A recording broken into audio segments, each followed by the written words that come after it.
डेढ़ महीने के लगभग का समय हो गया।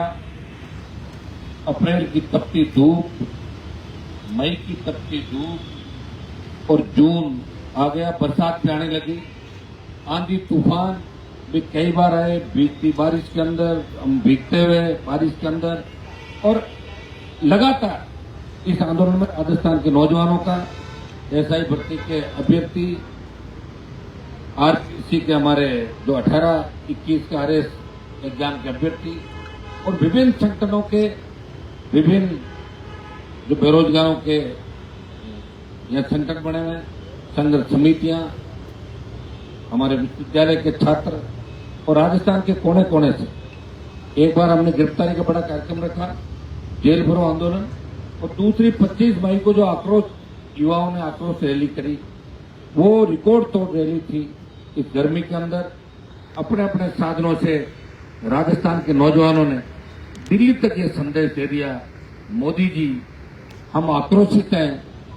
इस आक्रोश का एक इलाज है, इस आक्रोश की आग के अंदर नहीं तो जल जाएगी बीजेपी और कांग्रेस। एक ही इलाज है युवाओं का आक्रोश कम करने का, थमने का, कि एसआई भर्ती रद्द करके आरपीएससी को भंग करो, माध्यमिक शिक्षा बोर्ड, कर्मचारी चयन बोर्ड को नए सिरे से इनकी संरचना हो और दोबारा पेपर लीक की घटनाएं राजस्थान के अंदर नहीं।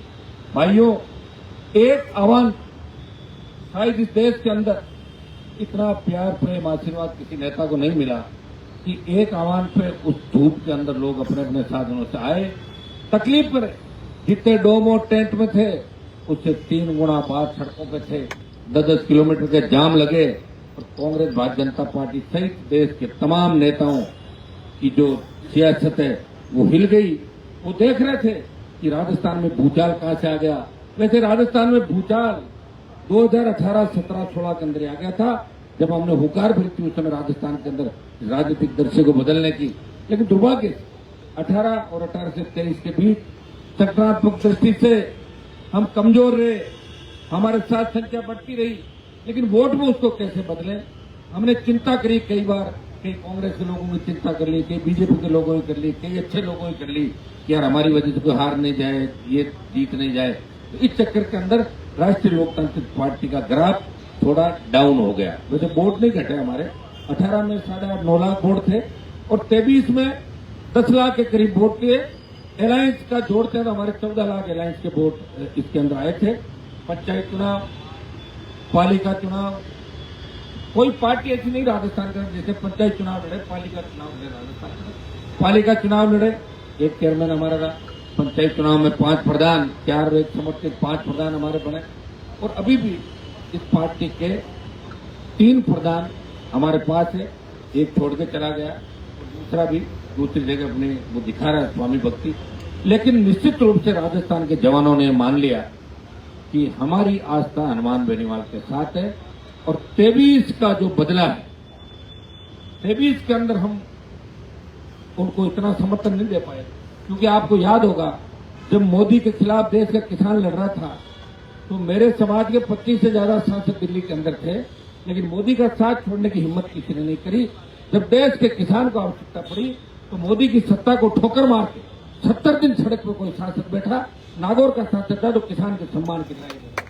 भाइयों, जब नौजवानों को आवश्यकता पड़ी तो अग्निवीर के खिलाफ अगर आंदोलन का बिगुल बजाया और छोटे भाइयों को न्याय की बात करी, सेना के सम्मान की बात करी, तो नागौर के सांसद ने जोधपुर में 2 लाख जवानों की रैली करके ऑल पार्टी मीटिंग लोकसभा और पहले दिन झंडे के साथ देश की सेना को और देश के नौजवानों को संदेश दिया कि किसान आंदोलन का नेतृत्व पंजाब कर सकता है, लेकिन अग्निवीर के खिलाफ जो आंदोलन चलेगा उसका नेतृत्व राजस्थान का नौजवान करेगा। ये संदेश पूरे देश के अंदर गया और ये आक्रोश इस बात की ओर इंगित करता है कि आने वाला कल आपका है।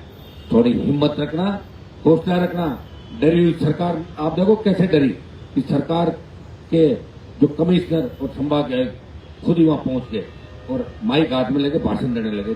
देखा आपने, वो तो अच्छा रहा, नहीं तो एक आध वहां पार्टी ज्वाइन कर लेता। अंदर बैठ बना दुपट्टा क्यों डाके, वो तो समाज को तैयार ठीक है साहब, आपकी पार्टी बहुत अच्छी है तो ज्वाइन करने में पहली बार सरकार डरी और डरी सरकार भागी, बचाओ बचाओ। इधर पूछ मत करो। डरा दिया ना भजनलाल सरकार को, कांग्रेस से नहीं डरी।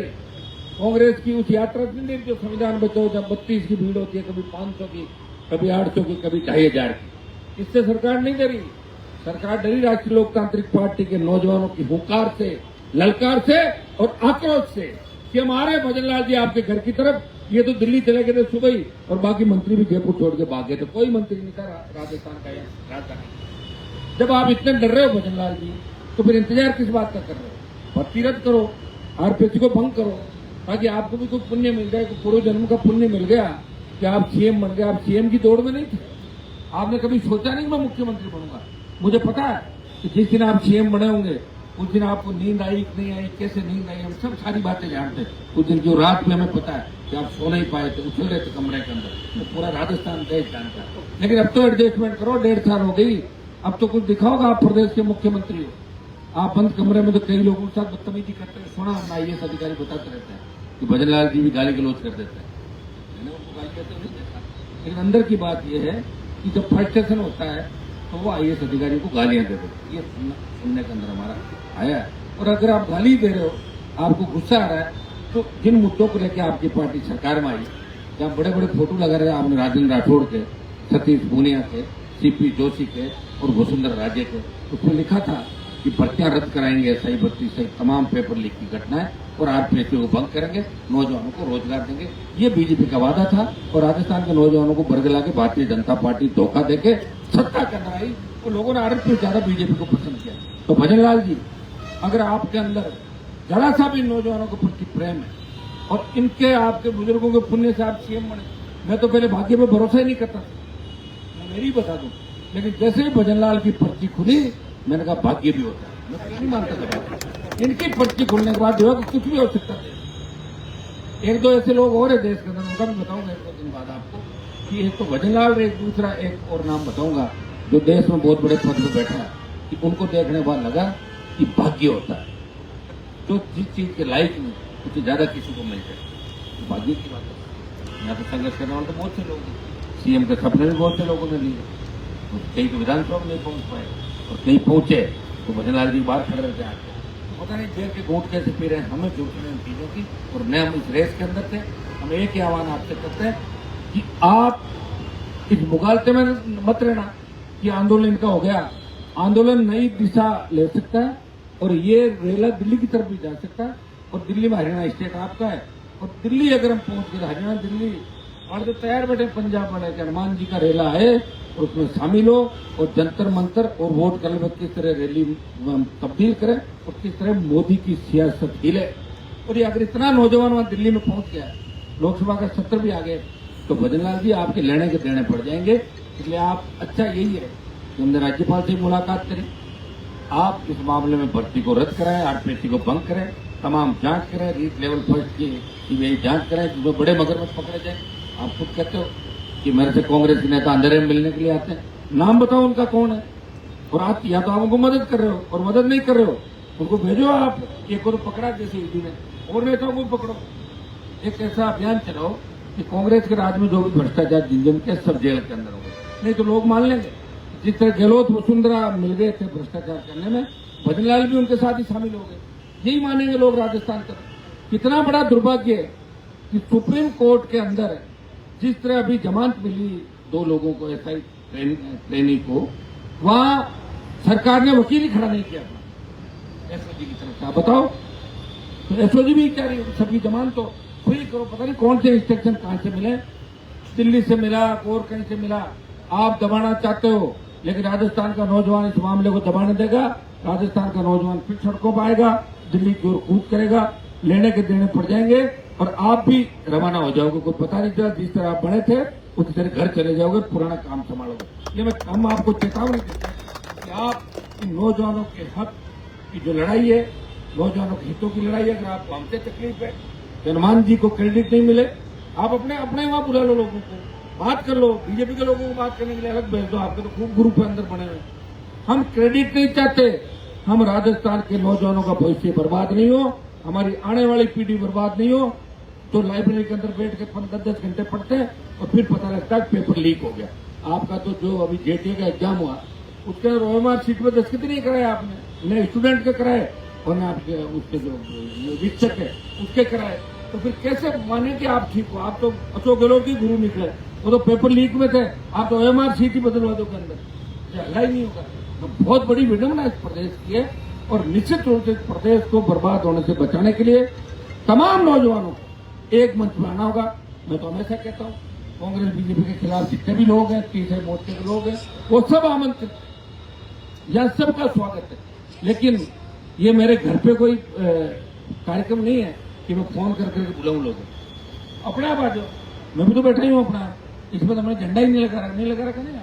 तो यहाँ आने में तो किसी को दिक्कत ही नहीं, आना चाहिए लोगों को और आके संदेश देना चाहिए कि हम भी इस आंदोलन के अंदर, इस न्याय की लड़ाई के अंदर हनुमान बेनीवाल और राजस्थान के तमाम जवानों के साथ है, तमाम संघर्ष समितियों के साथ है जो इस लड़ाई को लंबे समय से लड़ रहे हैं। 3-4 साल पहले की लड़ाई, क्या वो लोग भूल गए कि लड़ाई की शुरुआत आपने करी और शुरुआत करके सत्ता का सुख भोग रहे हो, दूसरे कामों में लगे आप उस चीज को बुलाने के लिए।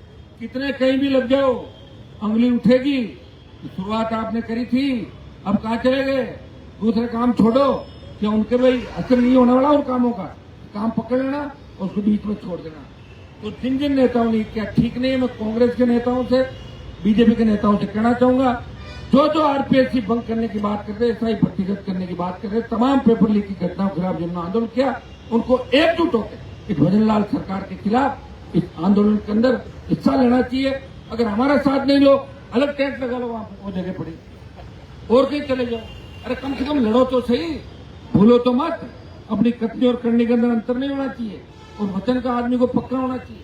तकलीफ पड़ सकती है, लेकिन जो वचन का पक्का होता है उसमें ईश्वर की कृपा होती है और जनता भी, जवान भी उसी का विश्वास करते हैं। आज राजस्थान में घने नेता घूम रहे हैं, पूछ लो।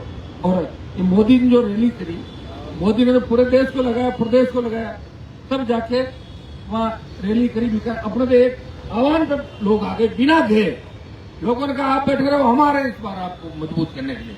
तो ये ताकत राजस्थान में खड़ी हुई है और ये ताकत इस दिशा की ओर इंगित कर रही है कि आने वाला समय न कांग्रेस का होगा न भाजपा का होगा, आने वाला समय राजस्थान के नौजवान का होगा और किसान का होगा।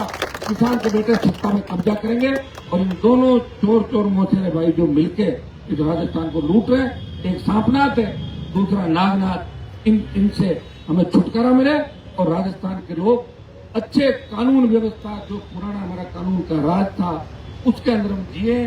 हमारा किसान बेरोजगार कभी आत्महत्या नहीं करे और बहन बेटी की चीख पुकार इस राजस्थान में नहीं हो। तो नंबर 1 आ गया महिला अत्याचार के अंदर। भाइयों, बहुत बड़ा दुर्भाग्य राजस्थान का।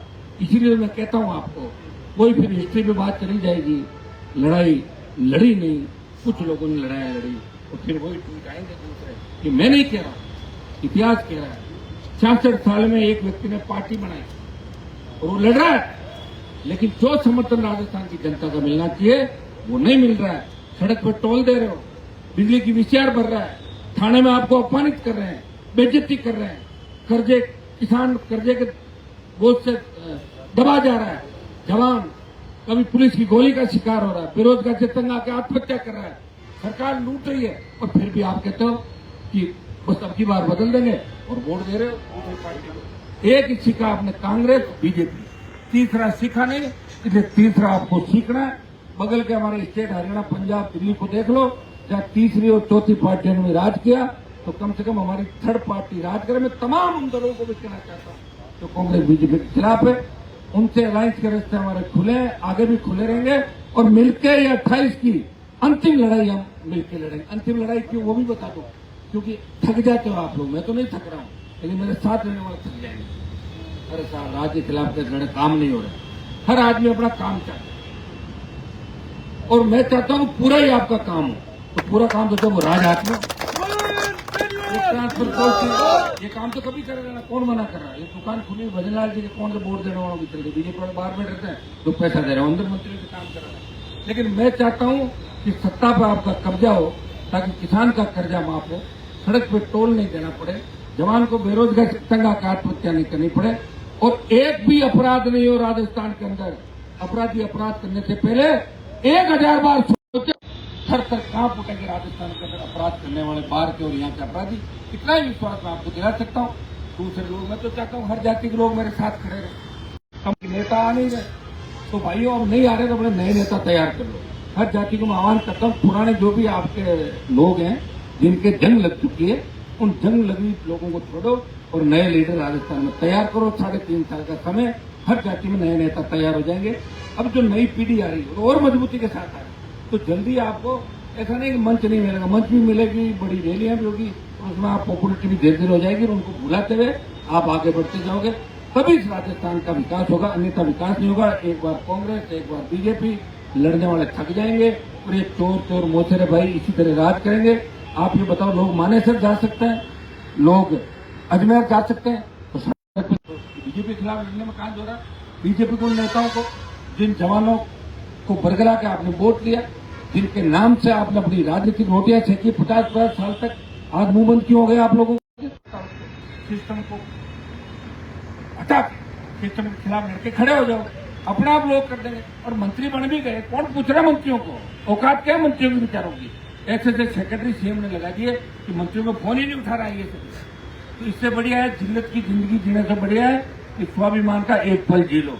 इस तरह मैं स्वाभिमान के साथ राजनीति कर रहा हूँ, तो ये तो नहीं कह सकता कि हनुमान जी की चलती कि नहीं। वो कह रहे हैं विपक्ष में फिर भी काम करें अपने लोगों को। सपोज करो कि मेरे हाथ में अगर कलम हो और मैं मंत्री बन भी जाता 20 साल पहले और मेरी नहीं चलती, तो आप बताओ मैं क्या करता? आप बताओ, नहीं चलती तो मैं किसी का इलाज करता और इलाज बताता हूँ आपको। सीएम के आसपास बैठ गए तो भी आपका भला कर देंगे। वो जब होगा जब अपन मिलकर इस राजस्थान की लड़ाई लड़ेंगे। लोकतंत्र के अंदर वोट की कीमत होती है और वोट में ये नौजवान बहुत बड़ा बदलाव कर सकता है। 1857 की जो क्रांति थी वो भी का परिणाम था कि 1947 में देश आजाद हुआ। खाली महात्मा गांधी के एक थप्पड़ मारा, दूसरा गाल आगे कर दो, उससे देश आजाद नहीं हुआ है। समझ गया? नरम दल अलग दुकान चला रहा था और धर्म दल के संघर्ष से अंग्रेज जहाँ जगह जगह को मारा। भगत सिंह जैसे हमारे शहीद आजम थे, उन्होंने असेंबली में बम फेंका, किसी ने कई अंग्रेज को मारा। तो ये जो लड़ाई चली 1857 के बाद की, तो लड़ाई के परिणाम स्वरूप अंग्रेज भागे थे जो 100 साल हो रहे थे। यहाँ जिन नेताओं ने राज किया 52 के अंदर, उनके परिवार से संघर्ष नहीं किया था किसी ने। वो तो चुनाव अगर बचे ही हुए थे, तो वोट उन्हीं को देंगे। लोगों को किसको वोट देंगे? वही कांग्रेस पार्टी थी। ये कांग्रेस नहीं थी, वो उस समय जमाने की कांग्रेस थी, इसका नाम कांग्रेस था। बीजेपी तो 80 के अंदर बनी है, कई दूसरे दल आए देश में। तो भाइयों तैयारी कर लो एक और लड़ाई की, क्रांति। अब आप पूछोगे कि उस दिन मानसरोवर में आए हुए थे, उस दिन हमें छोड़ देते तो क्या कर लेते तुम? मान लो लॉ एंड ऑर्डर बिगाड़ देते, 5-25 मर जाते, मार जाते, तो उससे हल थोड़ी होता, उससे तो नुकसान हो जाता। वो आक्रोश था हमारा कि हम रेडी हैं। अभी आपको पता, जब बिगुल बजा था पाकिस्तान भारत के बीच में, तो सेनाएं रेडी थी, हमले थोड़ी हुए, वातावरण बना था। वातावरण तो बन गया अपना, 25 तारीख को बन गया कि देश के अंदर हम तैयार है। तो यही तो वातावरण बनाना और क्या करना। अगला जो अटैक होगा उसमें जीत होगी अपनी, इसके लिए तैयार हो जाओ सारे। जीत तो सरकार को भी पता, वो जो कहेंगे करेंगे और इस बार खाली आते जाएंगे। इसलिए अब की बार तैयार करना, मैं आंदोलन का इसलिए समय नहीं दे रहा हूँ कि अगला पड़ाव किस जगह होगा, कैसे होगा। कोई ट्रैक हो सकता है, कोई हाईवे हो सकता है, कूच भी हो सकता है, प्रधानमंत्री का आवास भी हो सकता है, वोट क्लब भी हो सकता है, आपका दिल्ली का जंतर मंत्र भी हो सकता है और दूसरा मैदान भी हो सकता है। की लड़ाई वापस हमें लड़नी। नौजवान के लिए कोई लड़ ही नहीं रहा, कोई बोल ही नहीं रहा। हर स्टेट के अंदर लोग अपनी अपनी पॉलिटिकल पार्टियों को क्षेत्रीय मुद्दों पे उस पर चल रहे हैं कि हमारी स्टेट का ये मुद्दा हम तो यही करेंगे। तो अपने अपने स्टेट में समझ। एक व्यक्ति को मौका मिला और यही मैं अगर 60 साल का एमपी बनता तो मैं लड़ाई नहीं लड़ पाता। एमपी बना जब उम्र कम थी मेरी, तो उम्र का एडजस्टमेंट ठीक है, इसलिए लड़ रहा हूँ। लेकिन मैं भी 60-65 साल का हो जाऊंगा, इतनी लड़ाई थोड़ी लड़ पाऊंगा जितनी आज की तारीख में लड़ रहा हूँ।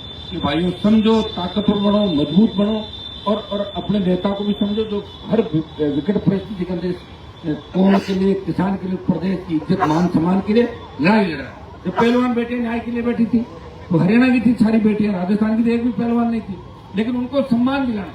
देश का पहला एमपी अगर जंतर मंत्र पर गया, नागौर का साथ था, जिसमें व्यक्तिगत दुश्मन सारे लोग, और ये सही है। वो आप देख भी रहे हो सोशल मीडिया पर कि किस व्यक्ति को किस किस तरीके की भाषा का उपयोग करके, और ये सोशल मीडिया में लगातार लंबे समय चल रहा है। ठीक है, अच्छा है, मैं तो भी एफआईआर भी दर्ज नहीं कराई, आज किसी करा था, मैं 10-15 एक साथ दर्ज कराऊं किसी बात से मेरे आगे पीछे। लेकिन आप देख रहे हो लड़ने वाले व्यक्ति को कि अगर वो किसी जाति के पक्ष में 4 बात करे तब तो उसको कुछ भी मत बोलो, तब तो ये मत कहो भाई हमारी जाति के लिए। लेकिन किसी का बिना नाम लिए अगर कहते हो हिस्ट्रिकल बात, उसके पीछे पड़ जाओ। अरे यार कौन सा जमाना आ गया भाई, किसको डराने की? हम नहीं चाहते कि राजस्थान में जातीय व्यवस्था फैले। हम चाहते हैं राजस्थान में जाट राजपूत एक साथ चले। गुर्जर मीणाओं के बीच जो लड़ाई हुई वसुंधरा जी ने कराई, हमने नहीं कराई। हम तो गुर्जरों के साथ थे, मीणाओं के भी साथ। हम चाहते हैं गुर्जर मीणा भी एक जाजम पर बैठे, ब्राह्मण मेघवाल भी एक जगह बैठे और तमाम जातियां मिलकर राजस्थान को बदले।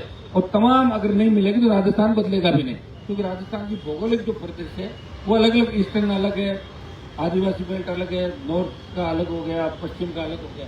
तो अलग अलग जातियां राजस्थान के अलग अलग जिलों के अंदर बाहुल्य और निवास करके अलग अलग इलाकों को। हम चाहेंगे कि तमाम जातियां मिलकर इस प्रदेश को बदले।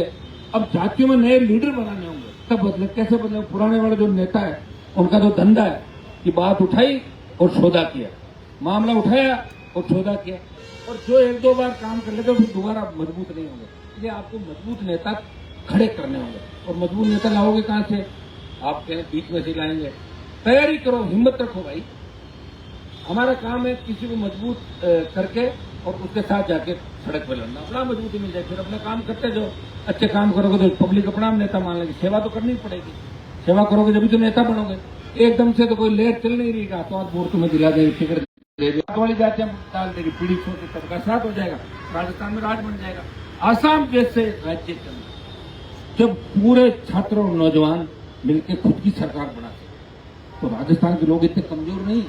मैं बार बार आपको आपकी वीरता और कमजोरी की बात इसलिए करता हूं, भूलते बहुत जल्दी। नई बात 9 दिन रखते हो और 10वें दिन भूल जाते हो। लोग तो मेरे को पूछने लग जाते हैं कि हनुमान जी आपने क्या किया हमारे लिए आज तक, बताओ।